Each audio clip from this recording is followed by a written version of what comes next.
తెలుగు ప్రేక్షకులకు big boss అంటే నాగార్జుననే. మొదటి సీజన్ జూనియర్ ఎన్టీఆర్, రెండో సీజన్ నాని చేసిన తర్వాత మూడో సీజన్ నుంచి నాగార్జున ఈ షోను టేక్ ఓవర్ చేస్తున్నారు. అంతేకాదు వీకెండ్ ఎపిసోడ్కి నాగార్జున చేసే హోస్టింగ్ కూడా నెక్స్ట్ లెవెల్లో ఉంటుంది. కానీ ప్రస్తుతం వినిపిస్తున్న సమాచారం ప్రకారం బిగ్ బాస్ సీజన్ 9 తెలుగుకు నాగార్జున ఉండడు అని తెలుస్తుంది. కొత్త సీజన్ కొత్త హోస్ట్తో మొదలవుతుందని ప్రచారం జరుగుతుంది.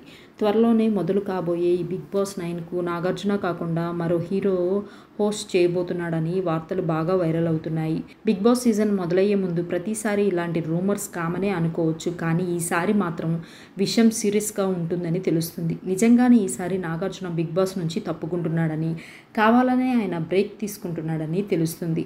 ఈయన ప్లేస్లో బాలకృష్ణ బిగ్ బాస్ హోస్ట్గా రాబోతున్నట్లు ప్రచారం అయితే గట్టిగానే జరుగుతుంది. బాలయ్య హోస్టింగ్ మీద ఎవరికీ అనుమానాలు లేవు. పైగా ఆయన బిగ్ బాస్లోకి వస్తే రేంజ్ ఇంకా పెరిగిపోతుంది అంటున్నారు అభిమానులు. నాగార్జునను కాస్త మిస్ అయిన ఫీలింగ్ వచ్చినా కూడా బాలయ్య హోస్టింగ్ మాత్రం నెక్స్ట్ లెవెల్లో ఉంటుందని పండగ చేసుకుంటున్నారు ఫ్యాన్స్. త్వరలోనే దీనిపై ఫుల్ క్లారిటీ రానుంది. జూన్ నుంచి బిగ్ బాస్ కొత్త సీజన్ మొదలయ్యే అవకాశం ఉంది. దీనికి సంబంధించిన లీక్స్ కూడా వచ్చేశాయి.